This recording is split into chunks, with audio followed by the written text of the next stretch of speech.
We have put together, I think, the most extensive and inclusive voter fraud organization in the history of American politics.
Every time we vote, we're standing up side by side with the Founding Fathers, with the men of Valley Forge, with patriots and pioneers throughout our history, with all those who dedicated their lives to making this a nation of the people, by the people, and for the people. Elections are the lifeblood of our democracy. They are the mechanism by which the American people choose who is going to rule on their behalf and for their interests and welfare. Without elections, there would be no way for the American people, for us, to exercise our legitimate sway on the future direction of this country.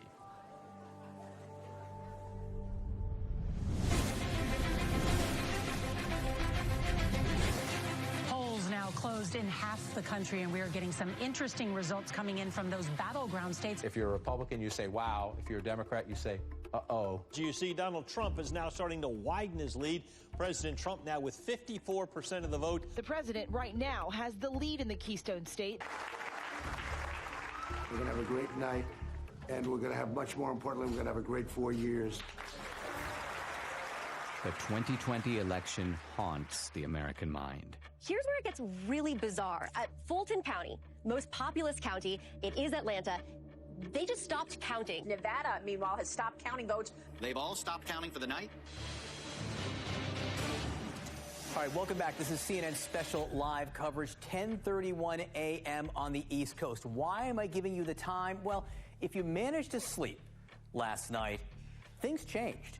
You may have gone to bed thinking this election was headed one way, and then you woke up and you saw things were different. Also overnight, Joe Biden pulled ahead in the state of Georgia.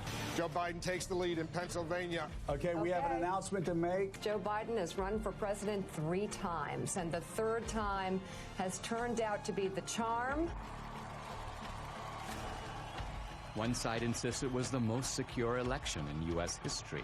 Let me begin with one immutable fact. The 2020 election was the most secure election in American history. It was the cleanest election, the safest election, the most secure election ever run. And make no mistake, there has been no evidence of any significant widespread voter fraud. Let me say it again. The 2020 election was the most secure election in American history. Period. This same side accuses anyone who disagrees with them of perpetrating a big lie or the big delusion. The big lie keeps getting repeated. The big lie is just that, a big lie. And despite a relentless media barrage, the other side remains convinced there was widespread election fraud. What I saw was not a secure and transparent election. Poll watchers claim the Travis County Clerk's Office is locking them out. Last night there was a major software glitch that actually delayed the counting of all of the ballots. A look at election fraud, and I want to look at secretaries of state who illegally changed the voter laws without the permission of their state legislature. There have been numerous attempts to prove election fraud. A van dropping off ballots in the early morning hours of November 4th, 8 hours past the deadline. She said her mother was in a nursing home and did not have the mental capacity to vote. We've obtained video tonight that shows a man dropping several ballots into a drop box. Scottsdale woman pleads guilty to casting a ballot in her dead mother's name. Shows a man buying a registration form for an absentee ballot from a voter, giving him, quote, pocket money, unquote, of $200. Yet courts have refused to consider these cases on the merits. The Supreme Court rejecting an effort by Republicans to reverse President-elect Joe Biden's win in Pennsylvania. The Supreme Court has rejected the Texas-led effort to toss out election results in 4 key states. Even some Republicans dismiss the idea of systematic fraud and call for us to move on. Fraud did not play a role in the outcome of the election. The election was fair as we've seen. We simply did not win the election as Republicans for the presidency. Rather than reject what happened on the 6th, reject the lies about the election, and make clear that a president who engaged in those activities can never be president again. But we can't move on unless we know the truth. Many other issues arise out of the 2020 election.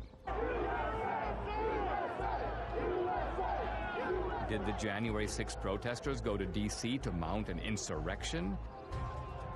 It wasn't an insurrection, it was a primal scream. To protect the Constitution of the United States against enemies foreign and domestic! They wanted their elected leaders to adjudicate the claims of election fraud. The left's claim that this was the most secure election is also the foundation for the widespread censorship on social media of the so-called big lie.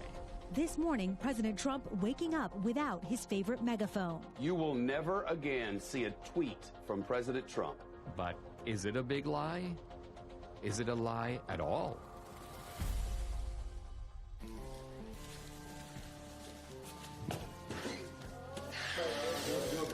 Yeah.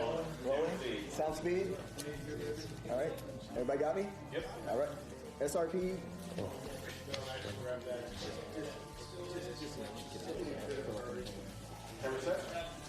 Ready? Set. Hey, I'm Dinesh D'Souza, and this is Season 1, Episode 1 of my new podcast. I started my podcast in early 2021 to speak the truth. But by simply asking questions about election fraud, you get booted from YouTube and Facebook. My podcast is sponsored by Salem Media, and I knew that other Salem hosts felt my frustration. Larry Elder, Dennis Prager, Eric Metaxas, Sebastian Gorka, Charlie Kirk. Let me begin by asking a very simple question.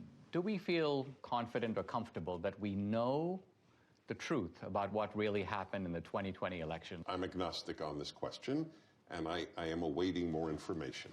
What about you, Eric? I think Dennis is a coward. I think, no, honestly, it's almost funny to me you say you're agnostic. And I think most Americans know that we don't know what happened and are not okay with that, by the way. I'm supposed to believe that a man who didn't campaign or campaign from his basement got more votes than the first black president in America. I don't believe it. Charlie? We have crumbs. We have some evidence here and there that the picture is far from complete. Larry, in your race, you were asked straight out, right? Do you believe that the 2020 election was stolen? What was your answer, and do you abide by that answer as of right now? My answer was that Donald Trump is in Mar-a-Lago, and Joe Biden is in 1600 Pennsylvania Avenue. The lawsuits did not succeed. Do I believe there was shenanigans? Do I believe there were irregularities? Absolutely, and said so. This is probably the most loathed president I've ever seen. I thought Richard Nixon was loathed. I thought George W. Bush was loathed because of the Iraq War. I've never seen the level of vitriol against this man every single day. I think there was a study that found 91% of the news of ABC, NBC, CBS nightly news against Donald Trump was negative. dogged by a bogus 2.5-year collusion investigation. And then on the eve of the election, this Hunter Biden story drops, which shows that Joe Biden completely lied about his lack of knowledge of what his son was doing, and it was suppressed. And even the CEO of Twitter later on admitted that it was suppressed and shouldn't have been. That alone would have altered the election. You add all that up, my point is, this man is so loathed, I wouldn't put it past the Democrats to do virtually anything to make sure he doesn't get another 4 years. If I believed the president were a Nazi, I might steal an election. If we were Germans in the 1930s, we'd steal the election from Hitler if we could. If I'm that indoctrinated, of course I can justify it. I think it was Jane Fonda who said that COVID was God's gift to the left, right? It wrecks the empirical positives of the Trump economy, but here's the other. It enables a whole bunch of things on the other side to change the rules of the election. So the point is, in a COVID environment, is it not conceivable that Trump could have lost fair and square? I think millions of Americans know something went wrong, and they have little pieces, and no one's really put it together. They know that there was injustice. They know it in their gut. They know it through the bellwether counties where Donald Trump won almost every single one of the predictive counties that show who's going to be president. And then they also know it where they went to bed thinking Trump was going to have 4 more years, and they woke up with the exact opposite. We have an individual who could fill a stadium with 60,000 supporters in 24 hours, vice an individual, you know the famous photograph of the 6 empty circles at a Biden rally. We have an incumbent president who received more votes than any other incumbent president in American history, who actually got 10 million more votes than he did 4 years prior, and who received more support after 4 years of being called a racist and a white supremacist, more support from the Hispanic and black community than any Republican president since the 1960s. And he was beaten by a machine politician who couldn't speak clearly, who on the campaign stage would confuse his sister with his wife. It just stinks. Now, is it possible that the very success of Republicans down ballot, I'm talking about Republicans running for the House, running for the Senate, running for other races, the fact that the Republicans as a party did pretty well, but Trump lost, doesn't that work the other way and undercut the idea that there was systematic fraud? It's an anomaly. Because if he really, when a president really loses, he has tails. What is it called? Coattails. Coattails. And the down ballots lose. But they won. Why didn't they cheat on all of those? Why didn't they cheat in Virginia with Youngkin? And who's to say they didn't cheat? Not all attempts at cheating succeed. You're right. One other question. In the Republican Party, I keep hearing people who seem annoyed at the revisiting of the 2020 election. Their attitude appears to be, let bygones be bygones. Let's just move on. I think the reason that many Republicans are saying let's move on is because bold accusations require bold evidence, and they haven't seen it. And because they know how vulnerable they are and how much they're going to be bashed. Well, yeah, you're called a sore loser. You're called a conspiracy theorist. The people who say that, let's move forward, are people in the elite who see Donald Trump as an anomaly. You will not win in any district in this country because you have said that the 2020 election was a fraud. And if they can't win on this issue, then don't use it. Well, it doesn't have to be the only issue, but their unwillingness even to speak up about it, I think, is despicable. Show me the proof, and I'll bet you they do speak up. Just like I will speak more, and I'm not running for office. But I have not gone on board of, I know for a fact this was a fraud. Show me the money. And in the words of Warner Wolf, let's go to the videotape. Now look, I mean, the Democrats, they have a history of voter fraud. Going back to Tammany Hall in the 19th century, we've fast forward to LBJ stealing his first race in Texas. John F. Kennedy, the allegations that he stole the presidency with voter fraud in Texas and in Illinois. They've done it before. I mean, you could have someone who has a criminal record and they're fully capable of robbing a bank, but did they rob the bank? Well, it looks like it. What does our friend Catherine think about all this? Catherine's been a little quiet, but I think that means that they're working on something. I think that you should give her a call and see what she thinks. Hi, I'm Catherine Engelbrecht, founder and president of True the Vote. Hey, Dinesh, Trish. How are you? Hey, I'm doing fine. Hey, listen, I'm here with Debbie. Hey, Catherine. Hey, Debbie. You know how crazy it is out there. Have you guys been digging into this whole issue of voter fraud? Well, we have been working on something big. It's probably best we don't discuss it over the phone, but can we meet?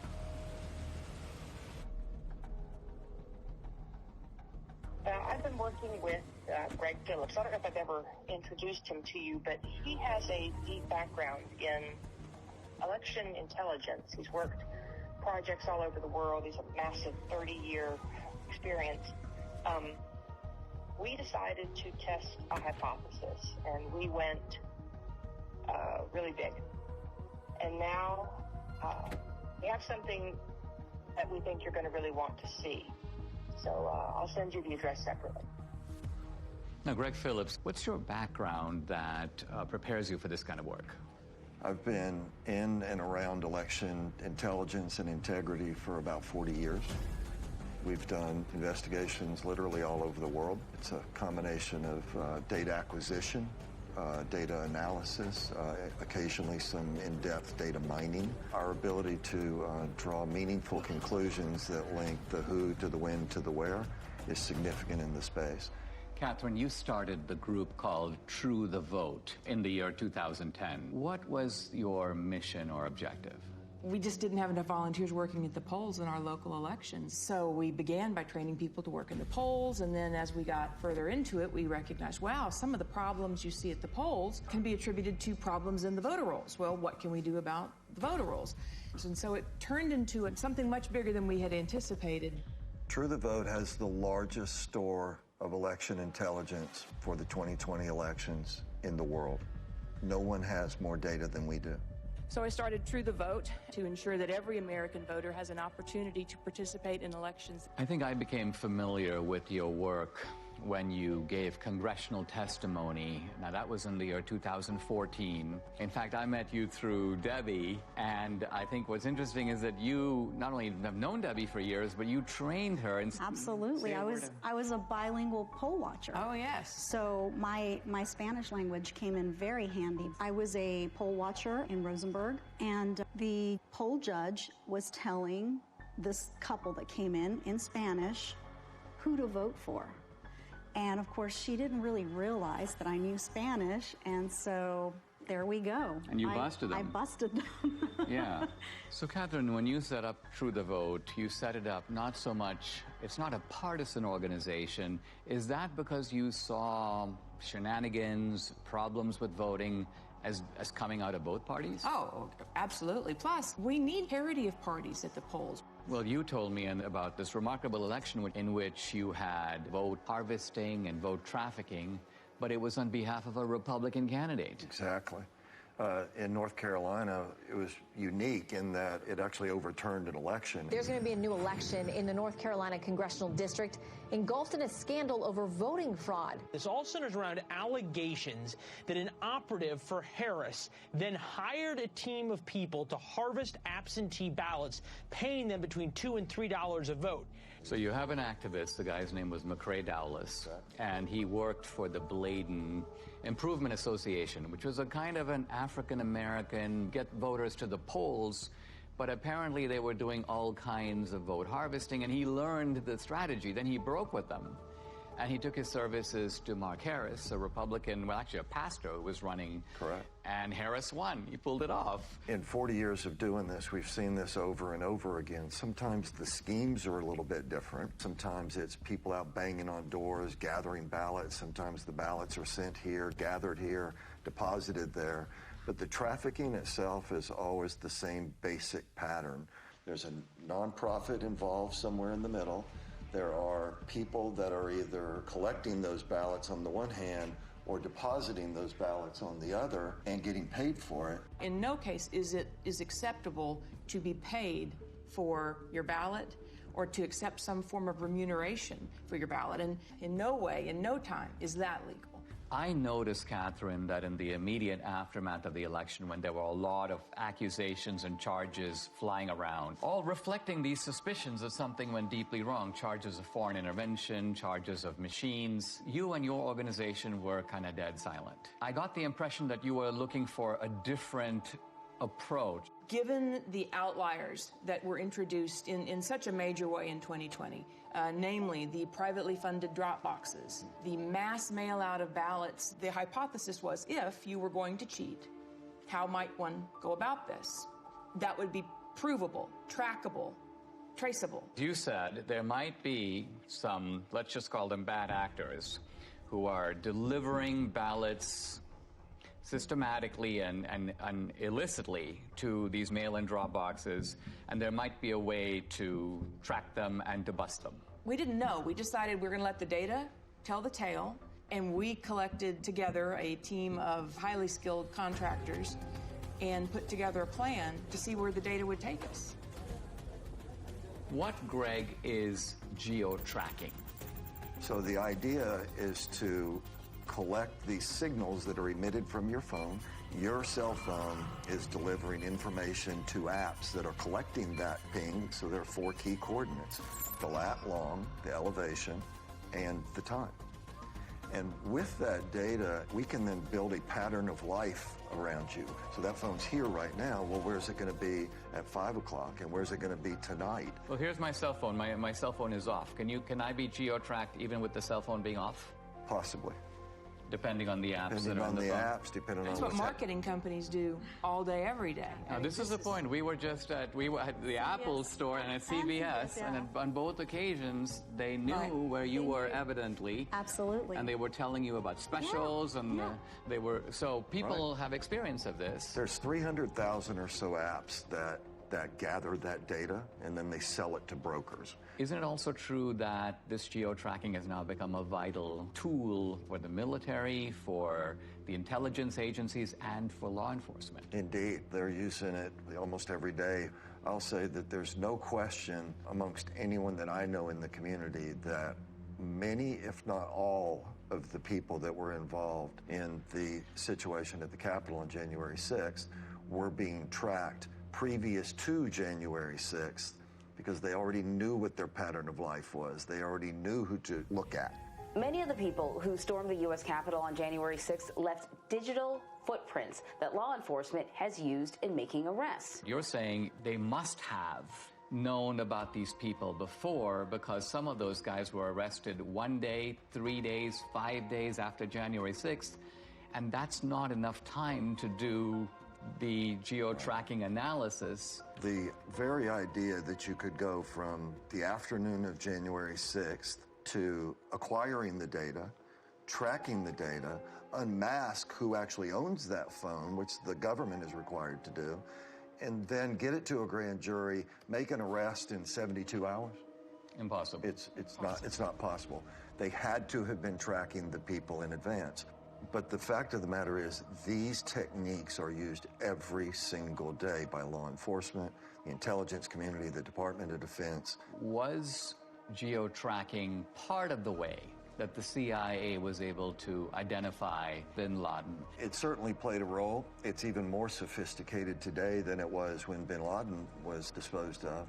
More and more apps are participating in this program, if you will. The reliability of geo-tracking is not substantially different from the reliability of a fingerprint or the reliability of DNA. If it identifies your phone, now I could have given my phone to Debbie, but the simple truth of it is my phone was there on this particular date, and there's absolutely no question about that, right? That's correct. Now, you decided to purchase through these brokers that make this information available to companies, they make it available all kinds of places to buy data.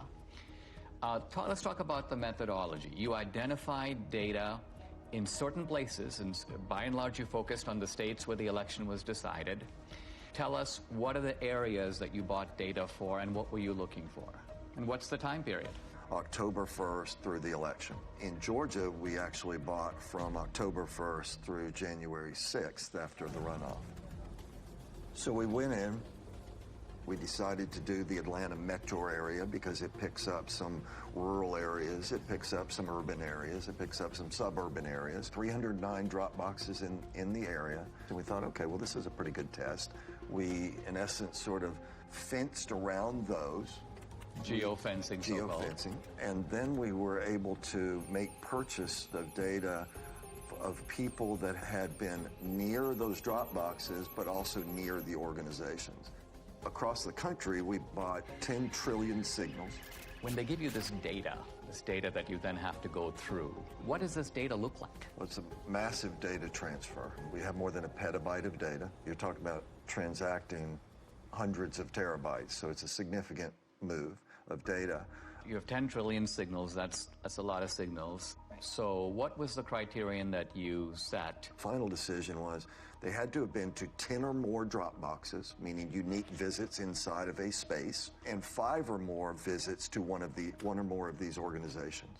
Those were the outliers. It was such an aberrant pattern. So what you're saying, I mean, it seems to me there's no reason for someone to go to even 2 drop boxes, but you're saying that maybe there's a conceivable reason someone did that. Let's identify a large number of drop boxes and multiple trips, and that way we're going to catch not all the offenders, right, but the worst offenders. The way we would describe it is we want to absolutely ensure that we don't have false positives, meaning including people that should not have been included. We're not in any way saying that this is all there is. We're just saying that based on our criteria that we identified in Atlanta, 242 people that went to an average of 24 drop boxes in 8 organizations during a 2-week period. 242 mules. Now let's pause for a second. What is a mule? When we started the project, we had to figure out how are we going to describe the individuals and the elements involved. And to us, it felt a lot like a cartel. It felt a lot like trafficking. It can be trafficking in drugs, trafficking in humans. In this instance, it's ballot trafficking, and so we began to use that vernacular. A mule is, by our definition, a person that is involved in picking up ballots from locations and running them to the drop boxes. So you have the collectors on the one hand, you have the stash houses, which are the nonprofits, and then you have the mules that are doing the drops. What do we know about them? Who are they? Well, first let me say, this is not grandma out walking her dog. Bad backgrounds, bad reputations. We've had, encounters with several that are, not terribly positive. Violent guys. Can be. They are interested in one thing, that's money. Do we know, by the way, how much they get paid? According to the people that have shared information with us, it's generally $10 a ballot. In the Georgia runoff, that number was higher. 2020, of course, was the year of the Antifa riots, the BLM riots, and it was all going on in the months and weeks leading up to the election. Right. And so in the data, you have geo-tracking data of the drop boxes, but you also have data on the rioters. There were several different violent BLM Antifa riots in Atlanta. In one of them, we had 36 of our mules participate in these violent riots. There's an organization that tracks the device IDs across all violent protests around the world. We took a look at our 242 mules in Atlanta, and sure enough, dozens and dozens and dozens of our mules show up on the ACLID databases. So again, this is not grandma out walking her dog. These are, violent criminals sometimes. There's not just a criminal element, but there is an ideological element, and that there's an overlap between people. I mean, you're not going to go to an Antifa riot and find it overpopulated with patriots or Christians or Republicans. These are people on generally the far left. And turns out that these are people who also help to make up the mule population. I think that's also borne out in our target organizations themselves. They're not like Republican organizations. These right? are left-wing Democratic organizations. Yeah. Let's zoom in here. So the mule is the delivery man. The mule is the delivery woman. And what you're saying is they have a starting point or multiple starting points, and then they have the end point. And the end point is the drop box. That's right. Right? That's right. But you're saying that they get the ballots from somewhere, and then they go deposit them in multiple drop boxes. One of the questions that will come up in the work that we've done is, well, how do you know that this wasn't just somebody that's got a big family and they just deposited a bunch of ballots once? Or how do you know that this person didn't just work at a location that is near a drop box and so they're constantly going by a drop box? And the elements that are additive here, the going to the nonprofits, the ability to identify the pattern of approach to a drop box, and that it is going not past a drop box and on, but directly to a drop box and back to another point and then to another drop box. All of these things. I mean, isn't the timing significant? If some guy's going to a drop box at 2 a.m. in the morning, presumably he's not like out for a walk. Right. So we're going to show you a visual, a pattern of life that someone can see and look at rather than just a whole spreadsheet of numbers, being able to look at it in this manner. What you see here on the screen is a single person on a single day in Atlanta, Georgia. They went to 28 drop boxes in 5 organizations in one day. What are the orange dots? Those are drop boxes. And what is the blue tracks? That is a smoothed out pattern of life so that we could take the sort of the movement of the individual cell phone signals, marry them together into something that's visual so that you can see movement on the individual. To get to some of these drop boxes, you had to be intentional. You had to get off the highway, you had to go on surface streets, you had to turn in somewhere in order to get to those drop boxes. And the circles, I take it, reflect the nonprofit centers? Are that the places where the ballots originate? The stash houses, where the ballots are collected and handed to the mules to take to the drop boxes. Now let's move over to Arizona. How many mules in Arizona? A little over 200. A little over 200. In Phoenix alone. The reason I think this is all very significant is because these were very close states, right? What was the margin in Georgia? 10 or 11,000, I think, in the end. In the end. And Arizona also extremely close. Yeah, very close. Then you moved on to Wisconsin, but our initial look was in Milwaukee. Gross numbers were a little down, but the average number of visits to the drop boxes was up. So instead of having only 24 unique visits, I think we averaged 28. I mean, maybe I've heard people in Milwaukee are really hardworking, and maybe they just went overtime. And then let's go to Michigan. We have more than 500 mules that we've identified in Michigan. Again, the number of boxes is lower. Now, where in Michigan? Detroit mainly. But we have people in Detroit that went to more than 100 drop boxes. 100. I mean, this is stunning because it's like, I cannot think of a rational, kind of innocent reason for someone to do that. It just doesn't exist. No. So any reasonable person would say, you're onto something big here. We should take a closer look. Let's go to Pennsylvania, critical state.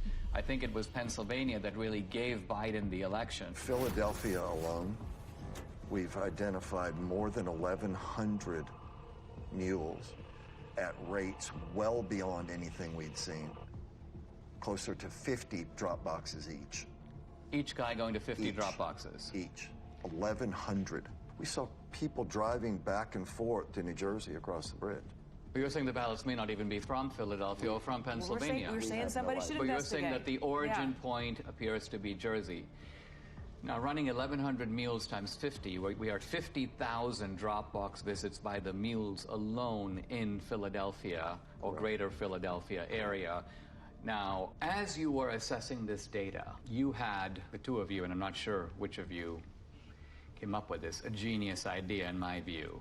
It was your, of course, of course, who else? Well, to validate your data. We chose to look at 2 murders that were ebbing on cold case status. And in Atlanta, 8-year-old Secoria Turner was killed by rounds of gunfire shot into a car. It happened just outside this Wendy's parking lot. Bought the data and the team got to work.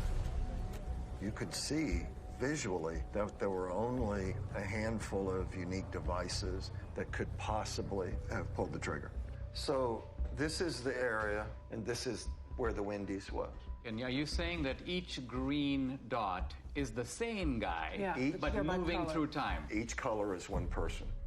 The shooting actually occurred right here in this parking lot, sort of inside of this circle are really the only potentially legitimate shooters. Each of these devices has a unique device ID, and we turned the bulk of this information over to the Federal Bureau of Investigation. Now, I read, they've arrested 2 suspects. They have. 2 suspected gang members will appear in court this morning on charges that include the shooting death of 8-year-old Secoria Turner. And isn't it true that this tracking these movements, this parallels exactly the work you're doing with the Mules? Exactly. It's one thing to have the scientific evidence, which is persuasive on its own merits, but do you have video evidence? We do. How much of it do you have? 4 million minutes of surveillance video around the country. Official surveillance video of these mail-in drop boxes? Yes. How do you get it? You can file for open records requests. Any citizen can do this. It was a very difficult series of steps that had to be followed to procure the actual surveillance video. Do you have video in Georgia? We do. Is it video from the presidential election, the runoff election, or both? Both. Do you have video from other states? Some video from Arizona. We have recently learned video was specifically turned off on particular drop boxes. In which state? Arizona. Wisconsin, it turns out, even though the rules required them to have video. Did they do the video? No, they did not.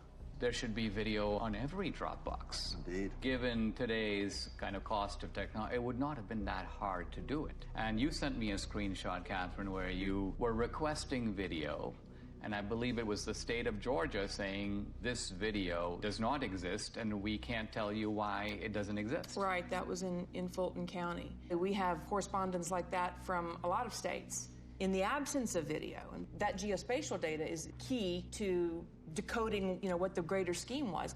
But in the case of what we're going to show you now, what kicks it up a notch is that we have the geospatial data to support the video. Let's talk about some of the videos. So we're going to show you a couple different ones. This particular individual we have in a number of different locations at a number of different times. He's actually a mule.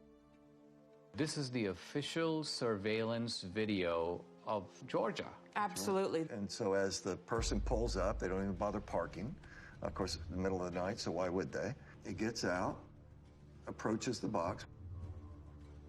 When people walk up with intention to cheat, they look around, they basically walk fairly quickly, they try to stuff them in, they try to get out of there. In this case, he drops a few on the ground, pick them up, stuff them into the box. Then he hustles back and hustles out of there. So this is what it looks like. It doesn't necessarily look like, hundreds of ballots being stuffed in. You don't need a whole lot of fraud, you just need a little in the right places over time. Is there a way to estimate, or even roughly, how many ballots are being tossed into a box at a given time? It might be 3 or 5 or 6 or 10 or something like that. The idea is to stay under the radar. And as Greg said, the number is, 3, 5, 10 ballots. But then they're not done for the day either. They're going place to place to place, day upon day upon day. And so that will not show up in your chain of custody documents, your tracking documents that would identify a big blip. I mean, they're not going up and dumping in, buckets full of ballots.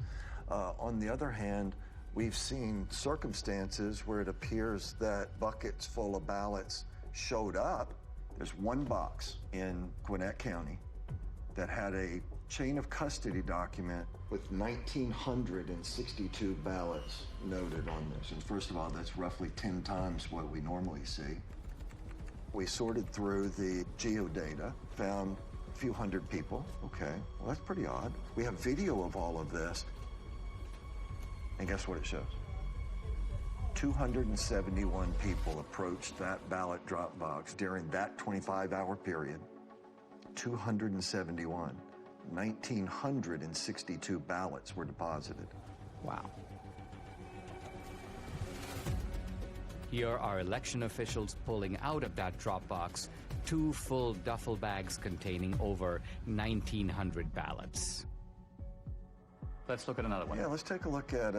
Interesting thing about this person is the device seems to live in South Carolina. So this person isn't even from Georgia. She was here during both election cycles but is not a resident of the state. But as she approaches the drop box, she never looks at the trash can, right? She's looking the other way. But the other thing she has is she has gloves on. What one of our analysts noticed was these surgical gloves only appeared from December 23rd forward in the runoff. So we didn't see a lot of them previous to December 23rd, and we couldn't figure out why. And then it just dawned on us, well, on December 22nd, there was an indictment handed down in Arizona for people that had stuffed ballots, and the way the FBI nailed them was fingerprints. And then lo and behold, the next day and days forward. So this video is now from the Georgia runoffs. This is January of 21. This particular one is at approximately 1 o'clock in the morning on January the 5th. Stuffs her ballots in there. It's like a small stackish, maybe 3, maybe 4. Takes them off, and then puts them in a trash can that she never looked at. So she knew it was there. She knew it was there, right? And so we have her on a number of locations. She's an out-of-state mule, and then this is in no way the only drop box that she attended. That's right. No, she's goes to dozens and dozens over the course of these 2 elections. Who's next? What you're going to see is he approaches the drop box on his bike. He also has a backpack on. Pulled the ballots out of his backpack. Taking his time. Taking his time, digging around, looking for some ballots. Finally gets that, pulls them out. Okay, now I'm set. And he'll put them in. But you also see him get sort of frustrated as he starts to leave, because guess what? At this point, they had started requiring the mules, apparently, to take pictures of the stuffing of the ballots. It appears that that's how they get paid. So they take a picture, and stuff it in, they take a picture, not a selfie, but a picture of the actual ballot going in. But this guy gets frustrated, so he actually has to park his bike, get off. So if you were there just casting your own ballot, what reason in the world would you have to come back and take a picture of the box? And he kneels down. Looking around. He takes some pictures. Okay, the next one. Yeah, so let me show you Dog Guy. So Dog Guy, middle of the day, this is actually at a polling place. So the people in line are waiting to go in and vote early. They're doing it the right way. Okay, now you've got some other people going to walk up. This lady doesn't care, but this next guy cares. He's watching the whole thing. The guy looks up, talks to him. Got the ballots under his arm already. Now he's got the rest that he pulled out of the bag. And he's going to get his camera ready to take the pictures as he puts them in there. If you consider the brazenness of this, right? This is the middle of the day. There's people sitting there watching you cheat. People that are doing it the right way. But it's difficult for them to know what to do, except observe and maybe say, what's going on here? What did I just see? They wonder, what does this all even mean? If this is happening in broad daylight and nobody's doing anything to stop it. And so these are the kind of things, 4 million minutes of this. This was an organized effort to subvert a free and fair election. This is organized crime. You can't look at this data in its aggregate and believe anything otherwise. That's especially true when you consider that in places like Georgia, it was only decided by 10,000, 12,000 votes. And you look at 5,000 visits just from our mules, it's not a leap to say, yes, this would have made a difference. Adding these numbers up, we have 2,000 plus mules based upon not searching these whole states. And remember, we're only talking about a small number of states. We're not talking about the whole country. We're not even talking about whole states. We're not even talking about whole states. Right, that's right. And we're also talking about a gross undercount of the actual number of mules because you set a high bar. They had to go to 10 drop boxes. So if there's a mule who went to 7 drop boxes, you wouldn't catch that guy. And they had to go to nonprofits. So they had to meet those 2 criteria and then go to one of the geofence drop boxes. If they met the 2 criteria but went to a post office box, we're not going to look at them. One of the slogans of the Democrats through all this debate has been, make every vote count. And I think we can now see in a chilling way that this is kind of what they mean. What they mean is, it doesn't matter if all kinds of illegal ballots are being dropped in, let's just count them. Now the narrative needs to be that this is the most secure election. This is the most fabulous election we've ever had. Pay no mind to the millions of Americans that are saying something is not right. This does not make sense. Nothing to see here. Just smile and wave, boys. I mean, wouldn't it be an accurate summary to say that these voter bills that the Democrats are desperate to enact, to federalize the election, isn't it that they want to take all these special provisions that have enabled what we've described, or you've described in the 2020 election, and make it permanent?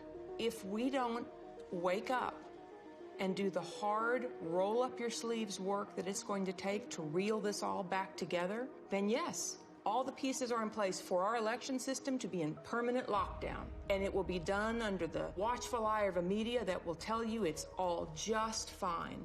It seems like they are subverting democracy in the public pretense of protecting it. Absolutely.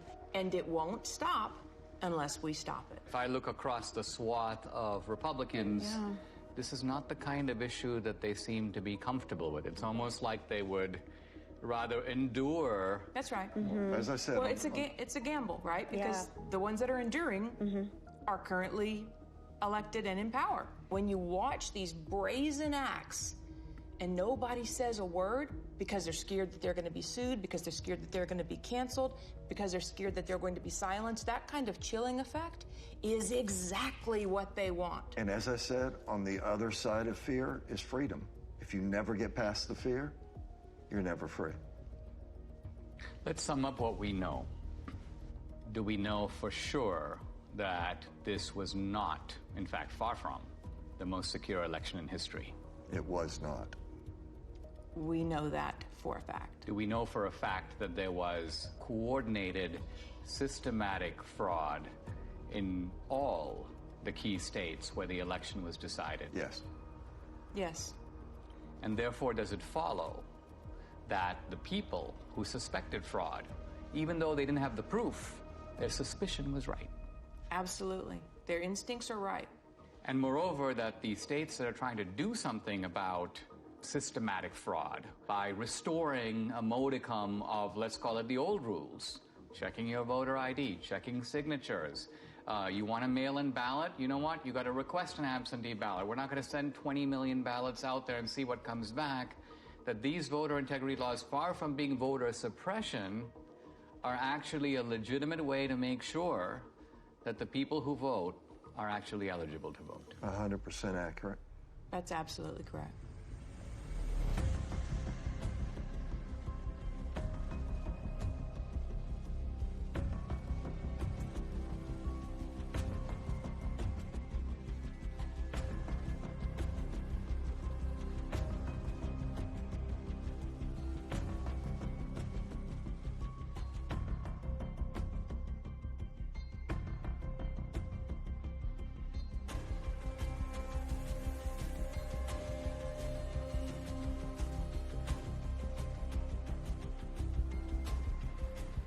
What you are seeing is a crime. These are fraudulent votes. In 2 of our 5 key states, you were allowed to give your ballot to be delivered by a family member or a caregiver. This is vote harvesting, but it's not the same as ballot trafficking. In no state in America is it legal for nonprofit organizations to collect ballots and pay mules to deliver them to mail-in drop boxes.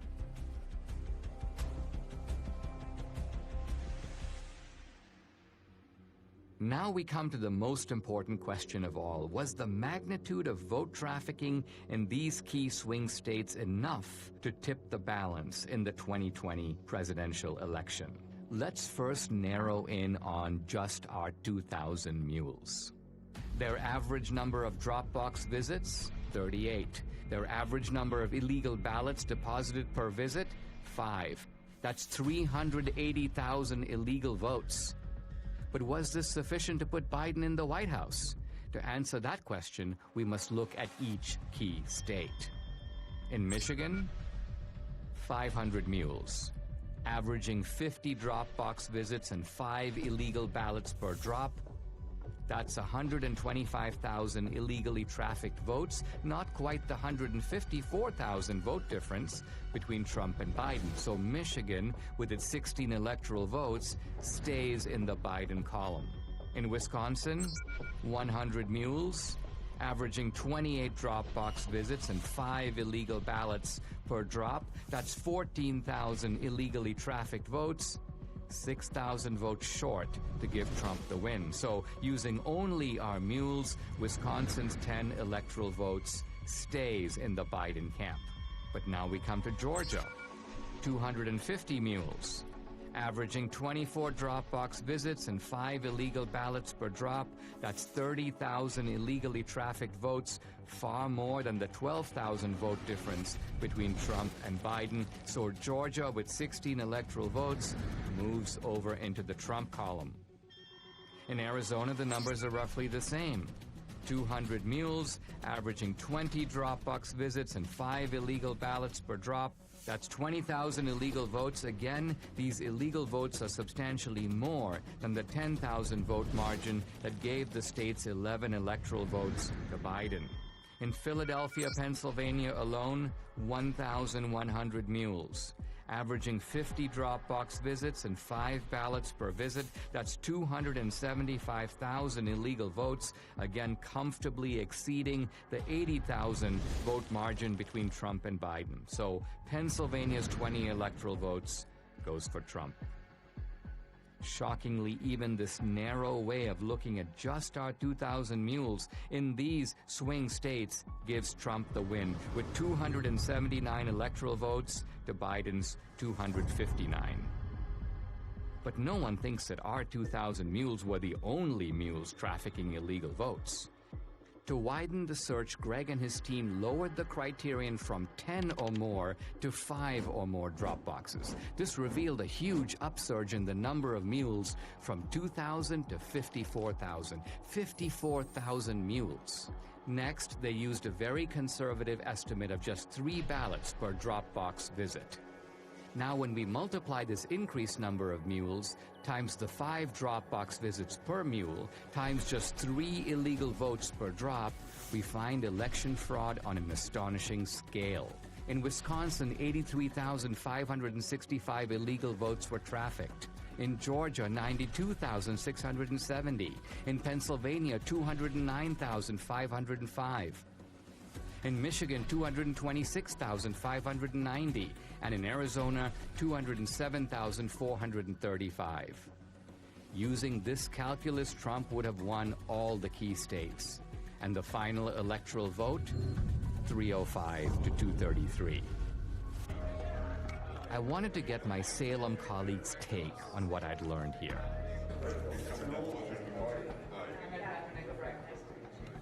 How did you get this video? Is this all surveillance footage? Is this like official status? This is all sorry, this is all acquired through open records. This is the way that we look at it. There's 4 million minutes of video. Well, these are official footage. This is official surveillance footage. It's indisputable. It was taken by the state itself. That's the only place that the video left, came I from. think, did not anticipate that anyone would go through this video. So this is 1 o'clock in the morning. Don't we all vote at 1 o'clock in the morning? Right. This seems silly, but somebody asked me, they go, how do we know this is not normal mail? This is a ballot drop box. Right. Okay, this is not the mailbox where we write your mom. She's got gloves on. She's got gloves on. And what does she do with the gloves? Ooh. Whoopsie daisy. Hang on, she walked straight past that can and didn't see it. You gotta show that again. It's hilarious. Look, she just walks in. So this is not the first time she's done that. No. So that one was in Georgia, is that right? Yes. So in Georgia, it is illegal to turn in anyone but yourself or your family member's ballot. It is illegal. Right? It is illegal. So forget the outcome. That's an illegal practice, what you just saw. That's right. Video number 2. Dog guy. This is called Dog Guy.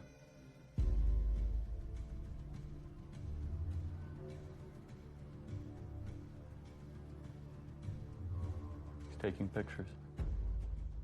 Why would you do that? So you get paid. That's business. It's business. What do you suspect if you had actually caught this person at that moment?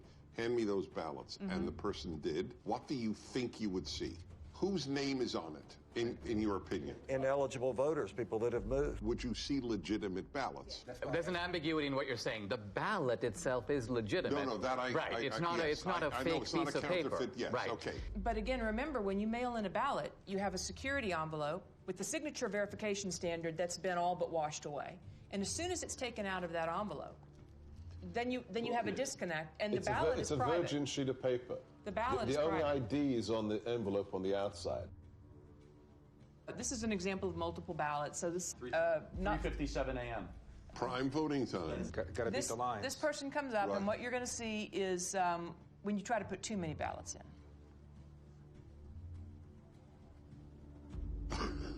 He needs a shoehorn. And we have lots of those, where they're just jamming them in and then they fall on the ground. And when you can jam them... I mean, this alone is, to say the least, suggestive. Who's voting at 3:57 a.m. with a whole bunch of ballots? And then being able to match that ping where he's standing there to the next place he goes. So we're seeing videos of one. Right. But each one of these, went to... On average, Do you have 23 video times. of the same guy going different places? Yes. Right. This is their pattern of life. So in one night, this person, this mule, went across 6 counties to 27 different drop boxes, 5 different organizations. So he was getting the ballots from the organization. Correct. So, yeah. The Republicans had no idea this was going on during the election. Trump, to his credit, tweeted out in July, mail-in ballots are a disaster. And he was attacked so hard by Kemp and Ducey and so many. But he didn't have this information, obviously. His instinct ended up being right. This is the tip of the iceberg. You're talking about extraordinary criminal activity, but there's a ton more, you would guess, that you have not even touched. You are talking about 200,000-300,000 ballots that were just harvested in only your geolocated locations. But you are talking, what, 5% of America? Less than 5%. Okay. So the case closed. Sorry, gentlemen, lady. Case closed. All right, so I do a heroic thing that not necessarily others here do. I read the New York Times every day. That's crazy. We're sorry for you. It's my martyrdom. They claim all of these places we have found maybe 4, maybe 50 phony ballots. These aren't phony ballots. Right, No okay, one's so ever, wait, this is a but very they're novel... phony, they're phony names. No. There's no name on the ballot, Dennis. Okay, let's say we got access to every single ballot thrown into the ballot boxes. Would we be able to prove this is a fraud? It's the perfect crime because it cannot be curated after it is committed, because the evidence has no connection to the person who is meant to be voting. That's the problem. As soon as it gets taken out of the envelope, the identity of the voter we're claiming, disappears. So the vote from John Doe is from a John Doe who is dead or a John Doe who is moved. Is that correct? Or voted somewhere else. Or voted some... Why is that not provable? There's an easy way to bust it, but it's not the way you think. It's not to go find the ballots in the ballot mix. You can't do that. The way to find it is these guys have the cell phone identification of all the mules, all of them. So law enforcement has to step in at this point, and their next step... What were you doing 7 is times? to go and interview the mules. Who paid you? Right. Where'd you get the money? Will any state's law enforcement do this? This is a big question. The mules aren't going to fess up. They know they're participating in something that is Well, you've got them on videotape. You've got 2,000 people who are committing felonies. Right. I'd like you to just reflect about what you've learned today and how you're feeling and thinking about it. It's just sickening to me. This is jaw-dropping. What you showed is frightening. Republicans had no clue this was going on. I wondered, were there any Republicans who did know? Investigative journalist Heather Mullins interviews a whistleblower hired by the National Republican Senatorial Committee. I was hired by the NRSC. My job was basically to watch the ballot boxes. And this was for the early voting in Georgia. So that started on December 14th. It ended on the 31st of December. And we would monitor that box from 8 to 8 all day long. So consequently, during those 2 weeks, I monitored those boxes indiscriminately. I would move around to the different areas in the boxes and watch them 30 minutes here, an hour there. And then I would start to see things where I'd see people walking up with backpacks, and they were unloading large numbers of ballots, stuffing them in the box. Recorded some of that and took pictures of it and dates and times and those things. I spotted a place from Texas, from Colorado, South Carolina, North Carolina, and I just thought that was odd that all these states were coming in, and these people would get out, and I'd watch them get out, and then they'd go up to the ballot and stuff a ballot in the ballot box. I thought that was kind of odd. So, we took pictures of those things. When we took pictures, recorded license plates and those things. And then I uploaded those photographs to a Dropbox. Then when it came to the Georgia runoff, the actual day of the election, which was January 5th, I was up there. It was early in the morning. Now, there were Stacey Abrams people all along the sidewalk up there. How did you know that they were Stacey Abrams people, though? Well, they had those masks on that said vote. Okay. She has one of those things. This was during COVID, right? And they were part of that initiative. I knew that she was part of that initiative that she had going on about get out the vote kind of thing. So it was Democratic Party and it was Abrams people that were, they were all interacting with each other. And then the local Democratic Party chairman was there also. About 6:30 that evening, we noticed there was a couple, a female couple. These two ladies had run up and they had a big stack of ballots. And we were standing there and they tried to shove the ballots in there. And I'm looking at her taking pictures, and the other gentleman took some video and everything. And she turned around and looked at us and she said, "What are you doing?" And I said, "Well, we're taking a picture." And she said, "Well, you can't do that." And I said, "Yes, I can." And she got mad. And she ran up the sidewalk and left. So you're saying the NRSC was made aware that there were people stuffing drop boxes at specific dates and times? Yes. So with what you witnessed during your time watching these drop boxes, do you believe that that was enough for law enforcement to get involved? Oh, definitely. But after several weeks, no contact or anything, and, I just... Now, so you're saying, though, if somebody had contacted you, you would be willing to testify to these things and give those depositions under oath? I would have had to. Yeah. I would have had to.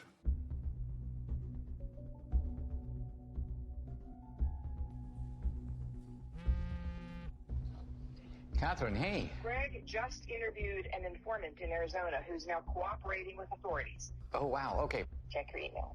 Okay, awesome. I'll do it. Thanks so much. Okay, bye. Hey, honey. Yeah. Take a look at this. So this is, I remember Greg was going to interview that mule so we got the video. Thank you again for... I guess they're concealing her identity. So what was your job? Like, what were you doing? Receptionist. So at some point, you were asked or sort of instructed, I guess, to start receiving people's ballots. I was just instructed to go ahead and receive ballots from various people, females mostly, and on Friday they would come and pick up payment. I assumed it was payments for what they were doing. So they would, during the week, they would bring them in at various times, and then you would pay them like all on a Friday. Is that kind of how it went? Yes. Interesting. And then I would get a call to find out how many ballots were brought in and if they were already pre-filled out first. And she would come to the office, look at them, and then before she left, she would either take them herself, but other times she would ask me if I could drop them off at the library. So what was the instruction? Just to drop them off. In the drop box? In the drop box. The early ballots. Can you give me an idea of how many you personally put in the box? Hundreds? Could have been, yes. And was there a reason she wanted you to go to that drop box as opposed to maybe City Hall or something? There's no cameras. There's no cameras there. And she would want me to take it in the evening when it was dark also. Do you think this is widespread in Yuma County or elsewhere? I would say it is. So do you think that people you know in San Luis, they believe that their vote matters? I don't even think they know the meaning of what voting is. Do you personally think that the elections in San Luis are free and fair? No. They're fixed. they've been fixed. They already know, seriously, who is going to win the next election before it even happens. How do you think this affects the community, especially the Hispanic community? Because it seems like they're preying on minorities. They're an easy target because most of the Hispanics that live in the town are not well educated as far as the law. They look at it mostly as, oh, she's trying to help us because we're older, because she's having someone come and pick it up at my house, because I don't drive. Most of them, maybe, I would say honestly, 90% of the elderlies that live in San Luis don't drive or have relatives that are willing to drive them to do this, to go to the voting polls. Back when I first moved into the city of San Luis, I did have somebody come and knock on my door and ask for my ballot. And it was somebody I knew and that I had known for many years since I was a child. And up to this day, that person does not talk to me because I said there was no way I was giving them my ballot. What a brave woman to do this. Totally.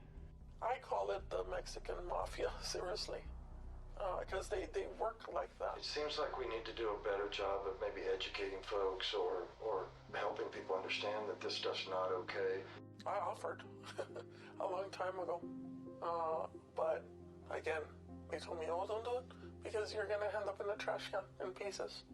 What do you think it's going to take to get this trafficking to stop? For people to get caught and pay the price. Wow. Unbelievable. We know that the Mules got their stashes of ballots from these activist organizations. But where did the activist organizations get the ballots from? Hans von Spakovsky is a former member of the Federal Election Commission, a senior fellow at the Heritage Foundation, and co-author of the book Our Broken Elections. I will say election fraud is bipartisan, but most of the cases I see are, unfortunately, the Democratic Party.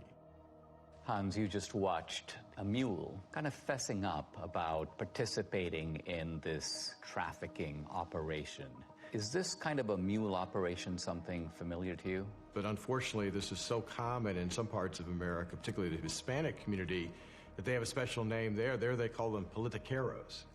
And these are individuals who are paid by campaigns or political parties to go into neighborhoods and collect absentee ballots to pressure and coerce voters. People who observe election fraud have commented that absentee ballot fraud or mail ballot fraud is the easiest and the most common type of election fraud.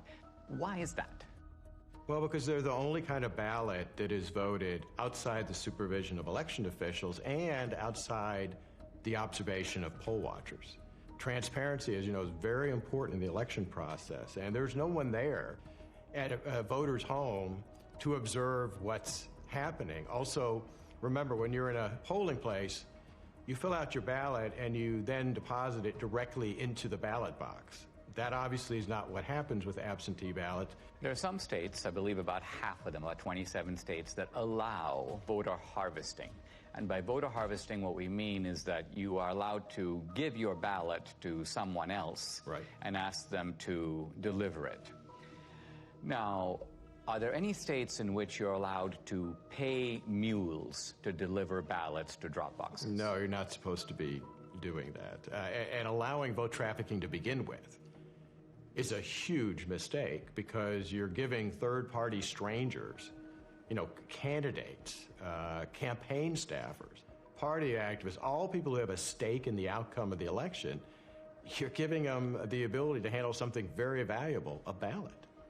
Voter fraud is almost incalculably rare in the United States. Does it ever happen? Okay, occasionally it does happen. But it doesn't happen on a national scale. Doesn't affect the outcome. It would affect the outcome. I read these days constantly that election fraud, well, it could occur, but those cases are extremely rare. They're so episodic, they don't have the ability to tip an election.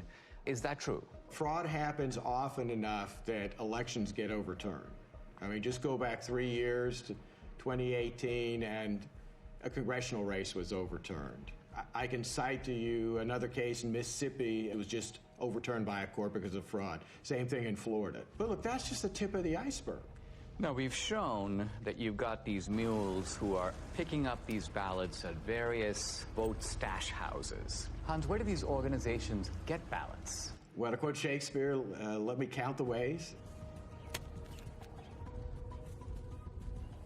You know, everything from filling out absentee ballot request forms for voters, but having the ballots sent to them, to actually going to the voters and obtaining the ballots from them, to stealing them out of mailboxes, to actually using high-quality photocopy machines to make their own ballots. Look, these cases unfortunately go on all the time. You can go to 2018, which wasn't that long ago, in North Carolina. Leslie McCrae Dowless is accused of mishandling absentee ballots in North Carolina's 9th District. Dowless would frequently obtain this report from the Board of Elections, looking for the date an absentee ballot was mailed and if it had been returned. Ginger Eason, who first told me she was hired to pick up ballots, and Kelly Hendricks, who testified she did the same thing. What would you do with the ballots after you picked them up? Take them straight to the office in Dublin and hand them over to McCrae. And I don't know what happened to him after that. I know there was stacks of them on his desk. There was testimony in the case that his staffers were falsely signing as witnesses on those absentee ballots. Because he had done this before, he actually apparently had signatures of voters from prior elections in his offices. Voter rolls are in notoriously bad shape.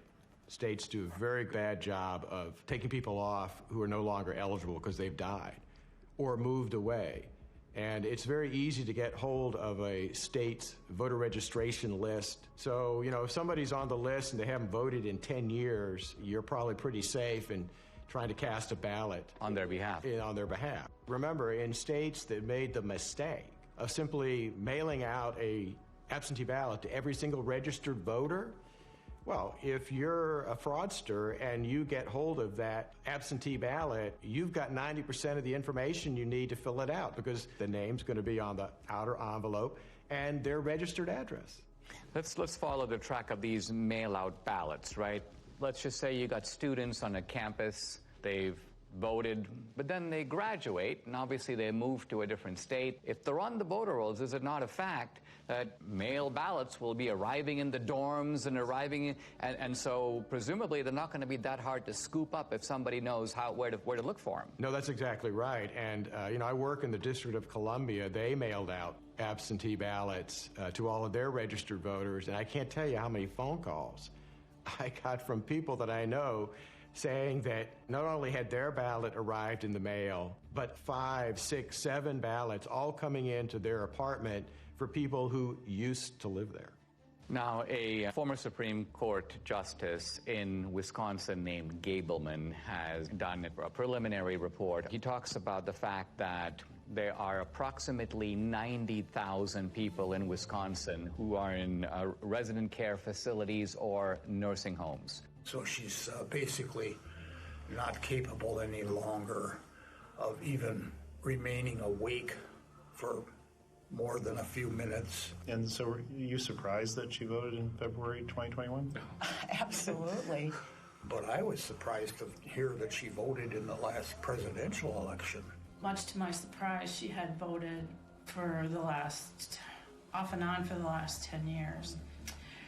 I guess in my mind, I thought if you put your parent into a facility because they were incapacitated, they would not even be offered the vote. They make you vote. They make you vote here? And so how do they make you vote? Because I didn't want to vote, and they told me I had to. That is a real problem. Clearly it was a problem in Wisconsin 2020, but unfortunately that's a perennial problem in other states too. What happens is you have staff in those nursing homes. Sometimes they are activists politically. They get these individuals registered to vote, or if they're already registered to vote, they will request absentee ballots in their name, sometimes forging their signatures, and then filling out the ballots for them. Just prior to the 2020 election, the state of Texas indicted a social worker in a home for young people who were basically mentally incompetent. She had sent in over 100 voter registrations for these individuals who were not legally competent to vote. What about homeless shelters? Look, if a homeless individual is mentally capable, they ought to be able to vote. And if the only place they can list as a registered address is a homeless shelter, that's fine. But the problem there is that it's very easy, I think, for them to be intimidated and coerced. In Chicago, the largest election fraud case the U.S. Justice Department ever prosecuted, they were paying homeless individuals to cast ballots the way they wanted them to cast ballots. What made you want to do this? What made you want to get involved? Well, I knew election stuff was supposed to be something good to do, and then plus I needed a little extra money to get Christmas for my son. So that's why, the main reason I did that. Who do these fraudsters pick on? They pick on the most vulnerable in our society. They go into poor neighborhoods, they pick on the elderly, they pick on people for whom English is not their first language. When we're trying to stop election fraud, we're actually trying to protect, I'd say, the most vulnerable people in our society.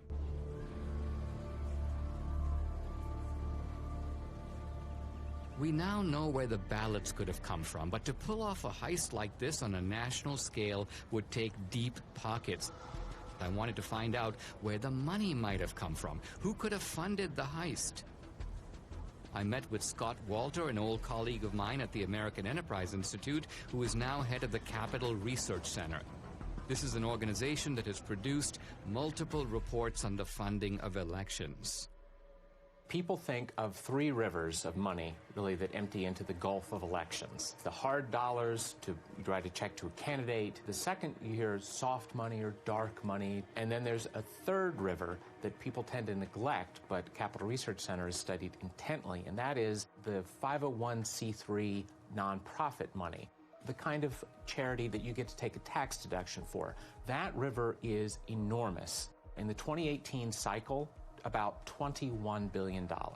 Now, what do the IRS regulations say about the involvement of these nonprofits? By law, these nonprofit charities are forbidden to directly intervene in elections in any way or to help a particular party or candidate. The IRS is emphatic that you cannot intend or even have the effect of helping one party or candidate over the other. Now, let's talk about some of the key elements of this particular network that we're focusing on. We have drop boxes, and those drop boxes are, most people would think, funded entirely by the states. In other words, the drop boxes in Georgia are funded by the state of Georgia, but that's not entirely the case, is it? In the 2020 election, there was an unprecedented hundreds of millions of private dollars going into government election offices. The $470 million or so dollars were sent by Mark Zuckerberg and his wife. We did our part to secure the integrity of the election. There were a few other places that put in much smaller amounts. One entity that put in $25 million was, again, a nonprofit that's part of the Arabella Advisors, which as a total empire in 2020 took in $1.7 billion. Is there any evidence that this operation had a partisan thrust or a partisan character? As we all know, big money rarely comes without strings attached. One of the big ones is lots and lots of drop boxes. Also, lots and lots of vote by mail. To get your nice big checks, you had to do things like have drop boxes, encourage vote by mail, have ads in foreign languages, all kinds of things that little by little are nudging the turnout for one particular political party.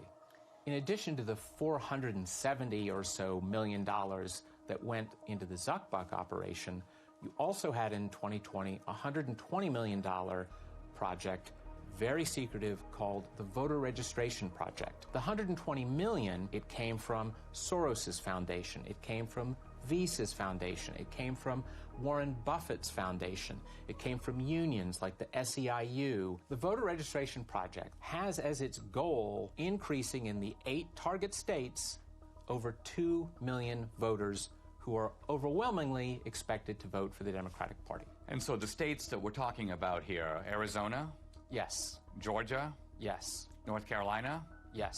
Any others? Nevada, New Mexico.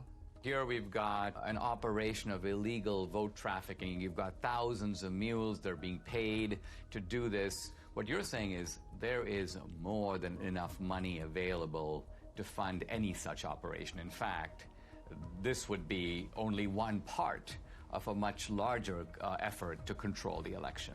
We are talking $500 million in nonprofit charitable funds flowing into efforts to register and get out the vote for Democrats. Most of the left-wing mainstream media, when they reported on the Zuck bucks going through, they made it sound like, oh, it's all going to go for masks and, plexiglass and all. And every study that's ever been done of some of the grants to the big cities found a few percent maybe going to help people that way, and the massive amounts of money going into ginning up the vote-by-mail operation and the drop box operation and those sorts of things that benefit one political party.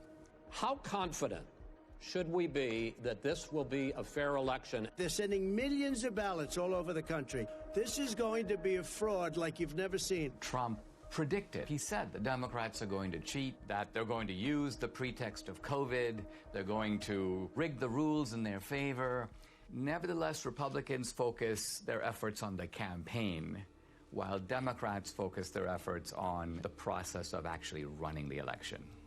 The two sides don't approach elections in the same way. The Democrats, they understand that the rules, the process by which elections are conducted is just critical. We must now face the chilling reality. The Democrats conceived the heist. They funded it. They organized it. Then they carried it out. They rigged and stole the 2020 presidential election. We cannot be okay with this. We cannot simply move on. Guys, I'd like to have your honest assessment on what you've seen, what you've heard, and what we can reasonably draw from it. What do we have empirically? We have data, geolocated, we have footage of people harvesting ballots. Do we know who those ballots were for? We can't know who they were for. However, you have to inject common sense. Are we saying that in the centers of Democrat-held districts, we are seeing hundreds and hundreds of visits to drop boxes with pro-Trump ballots? It beggars belief. It's ballot laundering. Looks pretty convincing to me. I don't think we'll ever know the full story. And what makes this crime so compelling and unique is that once the ballot enters the system, it's really hard to reverse engineer it. But when you have the cell phone geolocation data and then the actual footage of them doing what you would expect them to be doing, taking pictures of the ballots, taking gloves off, visiting multiple times, I mean, it seems pretty clear to me, and it explains the sudden spike in Biden's support that we saw late at night, the kind of instinct that people had. The control of the U.S. Senate went through Georgia with so Chuck Schumer's majority leader, probably because of what we just saw. And then I'd like them to answer the mules. If they say it's clean, then be honest and say, okay. They have two ways they'll try to invalidate it. One is minimizing and then slander. Yep. Right. So they'll try to slander Dinesh personally. They'll say, oh, Trump pardoned him or whatever. Therefore, he's trying to get back at Trump to try to reinforce the big lie. I could already see the headline of the Washington Post. Trump pardoned ally comes out with questionable movie. I predict right now they will say, what on earth is a conservative doing tracking private citizens? Gee, how dare, what is Dinesh D'Souza doing to voters at 3 a.m.? In fact, I mean, that'll be part of it. Intimidation will be the word. Right. The word will be intimidation. They'll say no person is safe. Communities of color are being tracked. People like in black neighborhoods are now going to have to fear for their life that their cell phone pings will be paired. And this is Jim Crow 2.0, Dinesh. I disagree that this is not going to be compelling enough. This is a smoking gun. This is O.J. Simpson being seen leaving the scene of the crime. I don't care how partisan you are. You can't dismiss all of this. How do you explain somebody going to a whole bunch of different drop boxes with a whole bunch of different ballots on the same night at 3:57 a.m. in the morning? How do you explain that? That alone. I'm sorry. I think a whole bunch of people in this country are going to go, oh, my God. I think that if every American saw that, I think it would move the needle. However, their ability to keep their side ignorant is total. It's going to be impossible to keep a lid on this thing. Well, this movie is an Overton window moment, right? So documentaries can do this every once in a while. Michael Moore did it. He moved the Overton window on many different topics 20 years ago. Al Gore did it with climate change. It'll happen, as Ernest Hemingway said, gradually and then suddenly. Because it's not just how many people are going to watch this film, it's who's going to watch it. It's going to be lawmakers. It's going to be people that work for the Bureau. It's going to be someone somewhere with a conscience that has power and to say, this is a problem. It can't be dismissed. It can't be dismissed. They have ruined Election Day in the United States of America. That's provable. And that's enough for me to fight the left with every fiber in my body.